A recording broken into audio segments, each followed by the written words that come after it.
अस्सलाम वालेकुम नाज़रीन, मैं हूं खलील अहमद खलील, आवाज़ चौकसर रशीद यूट्यूब चैनल से। आज मेरे पास एक ऐसा शख्स आया है, गरीब आदमी है, मज़दूर आदमी है और वो अपनी बेटी का जहेज़ ख़रीदने के लिए मुल्तान जा रहा था कि रास्ते में जाते हुए किसी ज़ालिम ने उसकी जेब काट ली और उसकी जेब से 1,57,000 रुपये निकाल लिए।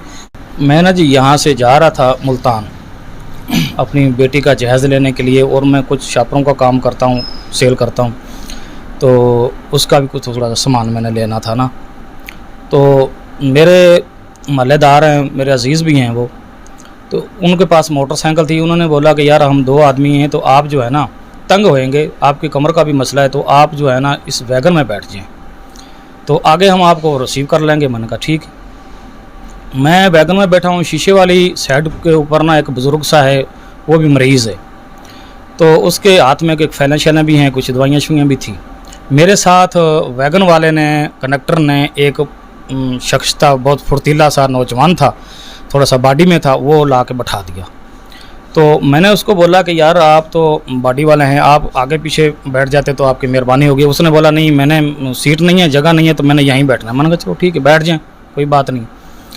तो वो जिस वक्त हम ये वांदड़ अड्डा क्रॉस करते हैं ना, तो उस वक्त उसने एक रुमाल निकाला है और अपने ऐसे कंधे के ऊपर उसने डाला है, और 2 मरतबा उसने ऐसे करनी की है जो मेरे मुंह के ऊपर लगी है। जिस वक्त हम पठान होटल पे पहुंचे तो मुझे जो है ना नींद आना शुरू हो गई।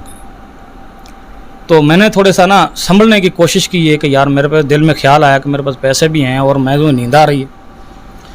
तो खैर बहरहाल अगली सीट पे एक आदमी लड़के ने उल्टी भी की हुई थी। मैंने समझा कि शायद इसकी वजह से जो है ना मेरा दिल भी ख़राब हो रहा था, और एक अजीब किस्म की कैफियत मेरे ऊपर ना तारी हो रही थी। तो मैंने समझा कि शायद उल्टी की वजह से मेरा दिल ऐसे हो रहा है। तो जिस वक्त पठान होटल मुल्तान की तरफ गाड़ी जाती, पठान होटल पे नहर के ऊपर जो चढ़ी है ना, तो मुझे नींद ने गलबा ज़्यादा दिया है। लेकिन मैंने कोशिश की है बेदार होने की, लेकिन मुझे फिर भी नींद ने गलबा दे ही लिया। उस वक्त मेरे पास जो पैसे थे ना, वो 1,67,000 रुपया टोटल था, जिसमें जो 21 जो है वो दथियाँ 5-5 हज़ार वाली थी। मैं यहाँ से बदे पैसे किसी से करवाए थे, और कुछ पैसे जो हैं वो मेरे पास 1,000 वाले, और कुछ पैसे जो है वो थे 500 वाले, जो 57,000 रुपया बनता था। एक दत्ती थी 1 लाख, हाँ 1,57,000 रुपया जो है वो एक दत्ती में था, और 10,000 रुपया जो है वो एक दत्ती थी, जिसमें 100 के नोट थे और 50 के नोट थे। इस जालिम ने क्या काम किया, जो मेरे साथ इस तरफ बैठा हुआ था ना, उसने, मुझे पता नहीं चला क्योंकि मुझे नींद ने गलबा दे लिया। ये एक जो है ना शॉपर भी है मेरे पास, शॉपर के अंदर जो है ना मैंने वो पैसे डाले हुए थे ऐसे। शॉपर के अंदर दथियाँ थी, और ये जो है गुथली है ना, ये मैंने ऐसे लटकाई हुई थी, ये मैंने लटकाई हुई थी। तो उसने क्या काम किया है कि यहाँ से टुक दे के ना, जो रकम ज़्यादा दथी वाली थी ना वो निकाल ली, और जो दूसरी 10,000 रुपये थे ना, जिसमें 100 और 50 वाले थे, वो खड़ी रहेगी। तो मैं जिस वक्त आगे अड्डे से उतरा ना, वो पीछे उतर जाता है। जब वो कौन सी जगह पे? वो मेरे ख्याल में वो निश्तर का वो जो चौक आता है, वो क्या अवान चौक है, वो अवान चौक पे उतर जाता है आदमी, वो उतर जाता है। जो मेरे साथ वाला है बुज़ुर्ग था, वो उसने भी दवाई लेनी थी, वो भी उतर जाता है। तो आगे जिस वक्त गाड़ी बिहाड़ी चौक की तरफ वहाँ स्टैंड पे खड़ी होती है, तो मैं उतरता हूँ, तो ये जो दूसरे मेरे साथी थे वो वहाँ खड़े हुए थे मोटरसाइकिल पे। तो उन्होंने, जिस वक्त मैं चलने लगा हूँ, चल के मैं आ रहा था, तो वो मुझे देख रहे थे, तो उन्होंने बोला कि यार खैर है, आप परेशान भी हैं, तो ऐसे डामाडोल हैं। मैंने कहा यार मुझे ना मेरा दिल भी ख़राब हो रहा है, और जो है ना मुझे नींद भी आ रही है। तो फौरी उसने, जो अब्दुर्रहमान था ना, उसने बोला कि यार वो आपके पास जो पैसे थे, पैसे हैं। मैंने ऐसे हाथ मारे, मैंने कहा पैसे तो हैं, लेकिन उन्होंने है नहीं है, आप अच्छे तरीके से चेक कराएं। और वो जो अंदर से ऐसे गुथली जो उसने निकाली ना, तो वो टोक लगा हुआ था। तो उसने बोला पैसे तो आपके हैं ही नहीं है, आप बोलते हैं पैसे पूरे हैं, पैसे हैं।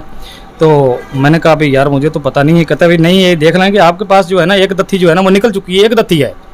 तो मैंने कहा चलो ठीक है। फिर मेरे वो ले गए वहाँ, एक मेडिकल का डॉक्टर था छोटा सा, उधर ले गए। उन्होंने मुझे कोई वो दी, अपना गोलियाँ शोलियाँ दी, जिसमें मुझे 2 उल्टियाँ भी आई और थोड़ा सा पखाना भी आया। और उसके बाद मैंने मुझे जूस वूस पिलवाया उन्होंने। तो फिर मुझे जो है ना कल जुम्मे के दिन कल हम घर आए वापस, और मैं थोड़ा सा रेस्ट भी किया है। और जो है ना ये कहानी है मेरे साथ, ये काम गुजरा है, ये बात है। अच्छा, वो जो आपके साथ बैठा था बंदा, जी जी। वो आपके साथ जो बैठा था उसका हुलिया क्या था? नौजवान था, बूढ़ा था? कौन से रंग के कपड़े पहने हुए थे और क्या कौन से हुलिये में था? रंग कैसा था और जवान था? कपड़े हल्के नस्वारी से थे, कपड़े उसके पास हल्के नस्वारी। तो मूछे वाला वो जवान है, बॉडी में जवान है, फुर्तीला सा जवान है, मूछे उसने रखी हुई है और दरमियाना सा कद है उसका। जी नाज़रीन, ये हमारे शहर का जो बूढ़ा आदमी है, मुख्तियार अहमद इसका नाम है। ये हुकाम बाला से अपील कर रहा है, DPO मुजफ्फरगढ़ से और RPO डेरा गाजी खान से, कि मैं गरीब आदमी हूँ, मैंने अपनी बेटी के जहेज़ के लिए सामान ख़रीदना था, अब मैं परेशान हूँ, मैं क्या करूँ? मेरी जो जेब कटी है और इससे 1,57,000 रुपये निकले हैं। मुझे खुदा का वास्ता है कि मुझे ये पैसे वापस दिलाए जाएँ, ताकि मैं अपनी बेटी को की रुखसती कर सकूं, उसके हाथ पीले कर सकूं। मेरे पास और कुछ नहीं है, मैं बहुत परेशान हूं। तो मैं भी आवाज़ चौकसर रशीद यूट्यूब चैनल से हुकाम वाले से अपील करता हूं कि इसकी दाद रसी की जाए और इसके जो जेब कुतरा है उसको फौरी तौर पर गिरफ़्तार करके इसकी रकम दिलाई जाए। हमारे YouTube चैनल आवाज़ चौक सरवर शहीद को सब्सक्राइब करें और घंटी के बटन को दबाएं। चौक सरवर शहीद और गिरदनवाह की ताज़ा तरीन खबरों और वाक़ियात से आगाही हासिल करें।